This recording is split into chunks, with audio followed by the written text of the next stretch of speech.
Well, it's a strange challenge, the idea of becoming human. Because we say to ourselves, well, I am human. How do I become human? But as we spoke about last week, about naming, to name ourselves as human is really, to some extent, to fall into that reality that is produced collaboratively by a community of knowers.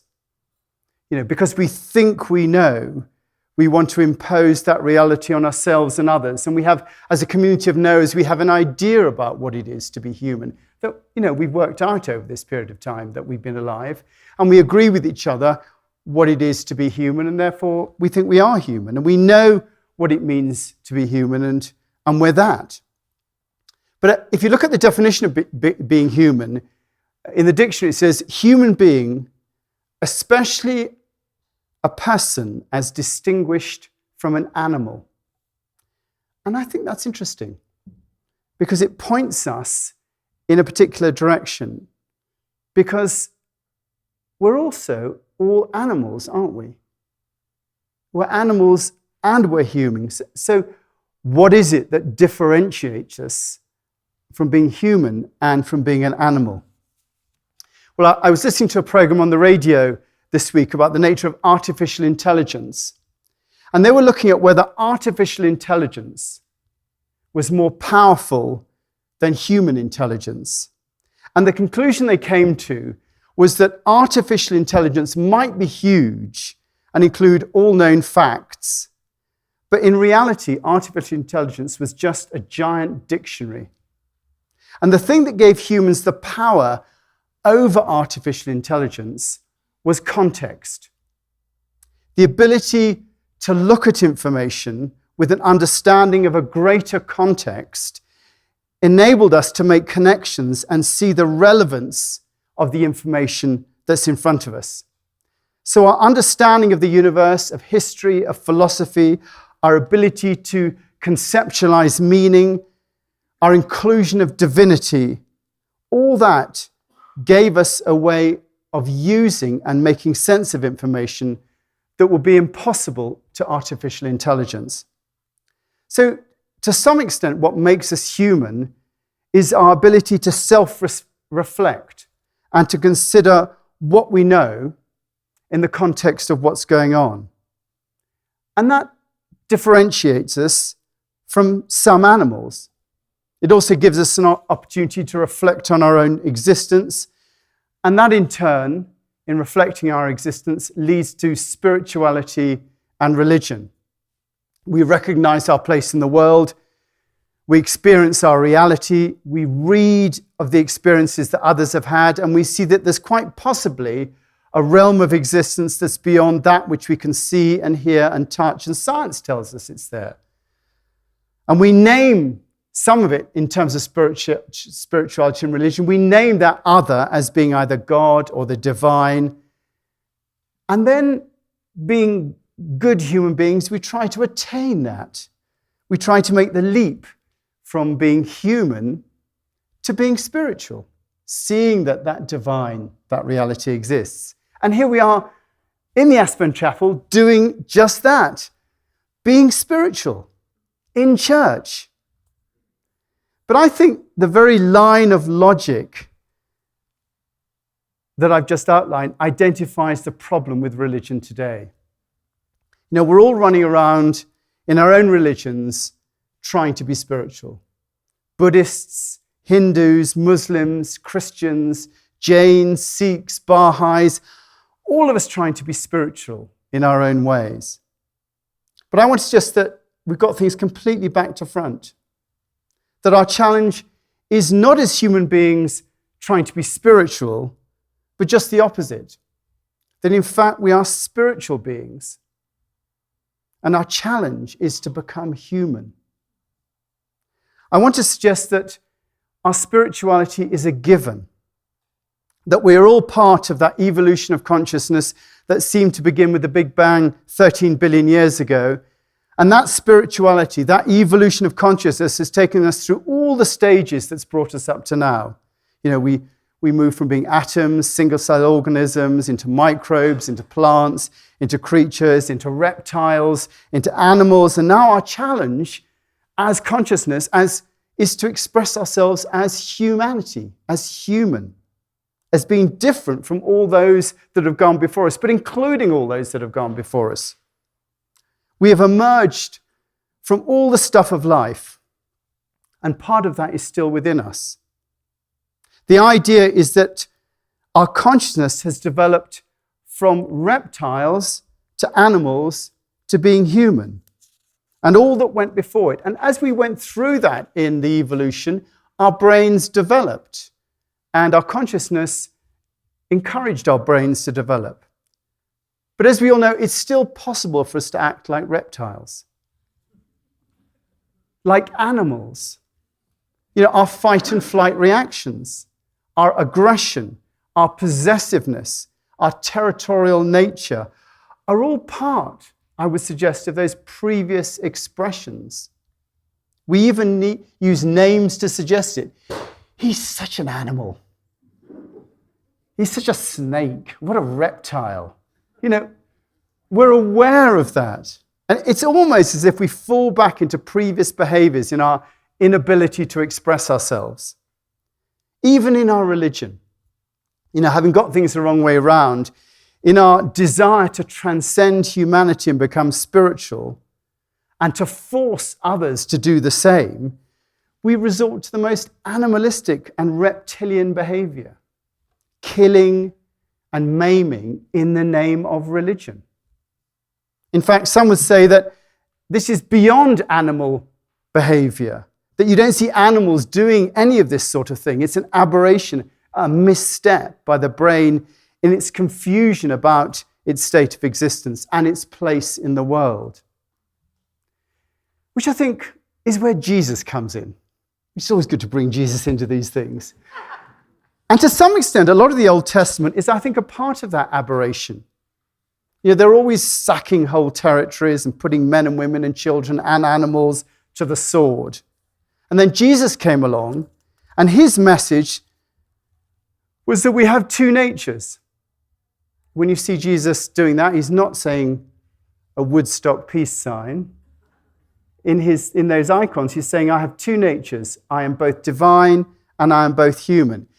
And that he's saying that to fully express our humanity, to fully express it, we have to recognize that we have two natures, that we have the divine and we have the human nature. And our challenge in becoming human was to have the divine expressed as human, which is what Jesus was, the divine expressed as human. Not that we're all human beings trying to be spiritual, but that we're spiritual beings trying to be human. And I don't know about you, but it's a lot easier when I think about trying to be human than when I think about trying to be divine. That's a lot more difficult. How do I try to be divine? But I sort of know what it is to be human. And Jesus' commandments, whether we should love the Lord your God with all your heart, all your mind, and all your strength, and love your neighbor as yourself. First the divine, and then the human. And he lived his life like that. The humanity of his miracles. His first miracle, creating water into wine. And then feeding the 5,000, healing, looking after children, eating with prostitutes and sinners. There was a huge humanity that came out. And it was his ministry, a human ministry. He said, the Spirit of the Lord is upon me because he has anointed me to proclaim good news to the poor. He has sent me to proclaim freedom for the prisoners and recover sight of the blind and set the oppressed free. He did not say, he has sent me to proclaim freedom for the prisoners, recovery of the sight for the blind, and set the oppressed free, so that the Spirit of the Lord will be upon me. He didn't do good deeds so that he would be spiritual. The Spirit of the Lord is upon me, and that prompted his humanity. The Spirit is given. It informs what it is to be human. So in my thinking, that is what Jesus came to show us, he came to show us how to be truly human. And the way that we differentiate ourselves from animals and reptiles is to realize the context that we live in, that we are fundamentally fundamentally spiritual beings. And that through our self-reflection, we can realize that we're spiritual beings and express our humanity accordingly. He showed us that to be fully human, we have to express ourselves as love. We have to give our animal natures up to the primary spirit that's always been within us, the spirit that hovered over the waters, the I am of Moses, God, the I am of the New Testament, the idea that I am in the Father, you are in me, and I am in you. So to become fully human, we have to acknowledge the Christ already within us, which is sort of the other way around to most religion, where, they say Jesus is up there, we must worship him and be good human beings. No, we must acknowledge the Christ that is within us, not to try to be good, not to try to be pure, not to try to become, because we already are. We forget that. We forget that the Christ is within us. And the problem all comes down to the fact that we think that we know better. We think that we know what's going on. That's where all the problems come from. So we want to order and control life so that we can make it better.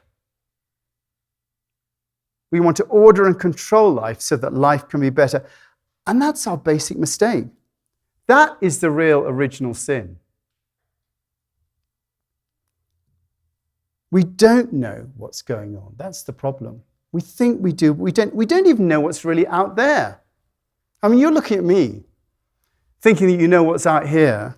We think we know it because we see it, we feel it, we smell it, and we touch it. But the fact is, all of this stuff that's going on in your mind at the moment is really electrical signals interpreted by your brain. You don't really know what's going on. There are electrical signals that are coming in.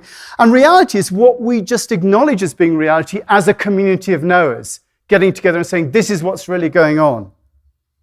We sense, we see, we feel, and we agree as to what is going on. Blue is blue because we agree about it. But it's really just electrical impulses in the brain between us and reality. Between us and reality, there's an image that's in our brains as to what's happening out here. And the electrical signals that create the impulse in the brain send that image to your brain. And they come, those electrical signals, supposedly from outside. And the blueness that we see is transported into our brains, and therefore we acknowledge it as being blue. But it's all electrics. Even the construct of us and outside is electrics. It's the way that our brain interprets the signals that are there. What is us and what is outside, we don't really know. So why do we pretend to know? So that we can feel in control, which is no more real than anything else, because again, that's electrical signals. It's interesting, we look at the concept of the nature of all connectedness, and if you want something that is about all connectedness, it's the electrics that produces reality. The electrics of out here, the electrics that goes into your eyes that produces an image in your brain. My son Sam was very keen on virtual reality, where you put these headsets, and really this is just big virtual reality. This is real virtual reality. And it is virtual because you're not actually in touch with it. What you're in touch with is the electrics. We don't really know. In fact, fundamentally, we're delusional about what's going on. We have an illusion in our minds, and the whole thing is delusional. It's just that we have a reality that suggests that some of us are supposedly more successful in our delusional reality than others. But in fact, that's a delusion as well. All of it is a delusion that helps us get on with our lives. And that's what Jesus got. He got that nature of the delusionality of it, that you can just about see and not see. You think you're in control, but you're not. Jesus said, why do you call me good? He said to the rich man, no one is good but God alone. We cannot try to be good. We can only realize the good that is within us and express our humanity accordingly. Meister Eckhart said, even someone who's trying to be good, trying to reach for the divine, hasn't really got it, because the mind, the ego is involved. There is a delusionality involved. So Jesus didn't come to be deified and worshipped. He came to show us what it is to be fully human. He came to show us how to live. He shows us in his not knowing, Father, let this cup pass from me. Nevertheless, not as I will, but as you will. He didn't know what was going to happen. He came to show us that we were all sons and daughters of God, that we could do, as he said, greater things even than he. That we are all of the Christ, and that being the Christ was what it meant to be fully human. That being fully human was to express the divine that was already within us. And in doing so, we become a part of that consciousness evolving itself in self-realized divinity. We become part of that self-realization process, the perfect day, the second coming, which is here but not here, which is within us. It is within us for us to realize, but you can't think about it. You just have to allow it to come. And we don't have to understand what's going on. And most of you are thinking, what is he talking about? You don't have to understand it. We don't have to try and control it. We don't have to impose our ideas on others because we really don't know. We just think we know. Our purpose in life in becoming human is to express love. Not our love, but the love of the divine coming through us. To love Lord your God with all your heart, all your mind, and all your strength, and to love your neighbor as yourself. And when we experience metanoia, when we are born again from above, when we are changed and transformed, it is then that we become fully human. When we operate not from our own ego mind, but the greater self, then we become fully human. And that is the message that Jesus is bringing us. He is showing us our potential. Last paragraph. So don't panic if you think I'm going to go on and on. And of course, in being that love, he's showing us how to be love. In being that love, we also have to experience the pain of the world as well. And transform that. To be fully human is not to increase our separation from others by blaming them for our condition. It's not to increase our separation by blaming others for our condition, but to take responsibility for the pain of the world by owning it and by transforming it within ourselves. Father, forgive them, for they know not what they do. To become human is to own our place in the world and in the evolution of consciousness.